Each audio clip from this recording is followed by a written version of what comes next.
मेरा एक पेशेंट है जिनका रिसेंटली हमने फ्रोज़न एम्ब्रियो ट्रांसफ़र किया था। एम्ब्रियो बहुत अच्छा था, ब्लास्टोसिस्ट था, ग्रेड ए का था।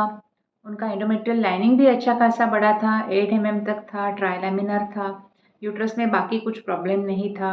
हिस्ट्रोस्कोपी भी उनका पहले किया हुआ है एंड वो भी नॉर्मल था। लेकिन उसके बाद भी उनका जो एम्ब्रियो ट्रांसफ़र है उसका रिज़ल्ट नेगेटिव आ गया। मतलब वो एम्ब्रियो स्टिक नहीं हुआ। तो ऐसे केस में मैं उनको और क्या ऑफ़र कर सकती हूँ? उनके ऑलरेडी 2 एम्ब्रियोज़ और फ्रोज़न है, जो ब्लास्टोसिस्ट है और ग्रेड ए के है। तो उस पेशेंट में हमने नेचुरल साइकिल एम्ब्रियो ट्रांसफ़र किया और वो सक्सेसफुल हो गया और उसी के बारे में आज आपको मैं इस वीडियो में बताने वाली हूँ। हाय, मेरा नाम डॉक्टर मंजुश्री कोठेकर है। मैं एक फर्टिलिटी और आईवीएफ स्पेशलिस्ट हूँ और मैं आर्ट फर्टिलिटी क्लिनिक मुंबई में as a senior IVF consultant practice करती हूँ।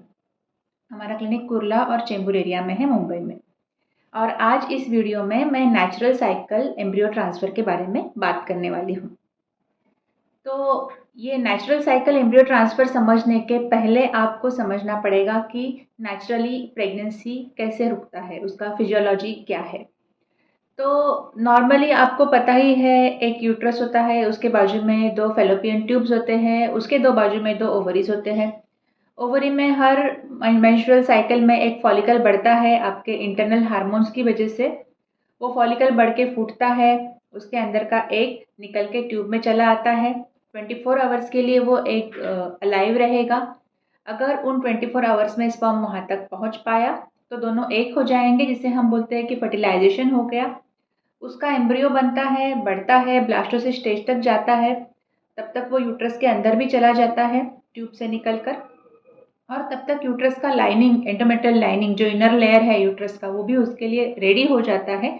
और दोनों भी सही रहेंगे तो वो एम्ब्रियो वहाँ पे स्टिक हो जाएगा, इम्प्लांट हो जाएगा और प्रेगनेंसी रुकेगा।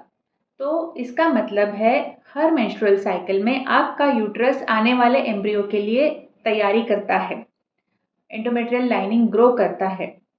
अभी बहुत बार पेशेंट्स या लोग को ऐसे लगता है कि यूट्रस में जो हम असेसमेंट करते हैं सोनोग्राफी पे, उसमें सिर्फ एक ही फैक्टर इंपॉर्टेंट है, वो है एंडोमेट्रियल लाइनिंग। उसका थिकनेस कितना है, 8 होना चाहिए वगैरह। लोग गूगल पे ढूंढते हैं, अपने दोस्तों से सुनते हैं। लेकिन ये लाइनिंग का जो थिकनेस है, उसके साथ साथ और भी कई चीज़ें होती है जो हमें देखना ज़रूरी है। भले थिकनेस 8 तक नहीं है, लेकिन बाकी सब चीज़ें अच्छी है तो वो यूट्रस में इम्प्लांटेशन हो सकता है। तो वो चीज़ें कौन सी होती है? एक तो है कि यूट्रस में बाकी कुछ प्रॉब्लम नहीं होना चाहिए, जैसे कि बड़ा फाइब्रॉइड या एडिनोमायोसिस।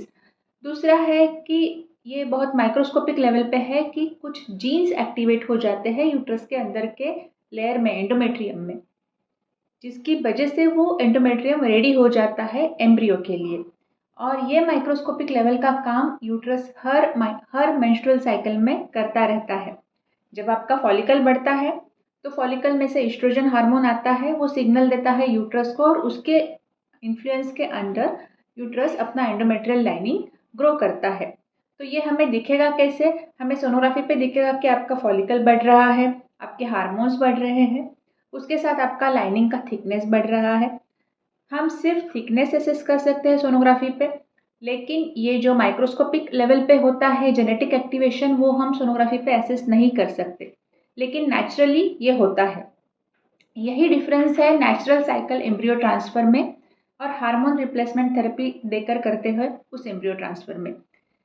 हम हार्मोन रिप्लेसमेंट थेरेपी में भी यही करते हैं, हम एस्ट्रोजन हार्मोन ही देते हैं लाइनिंग का थिकनेस बढ़ाने के लिए।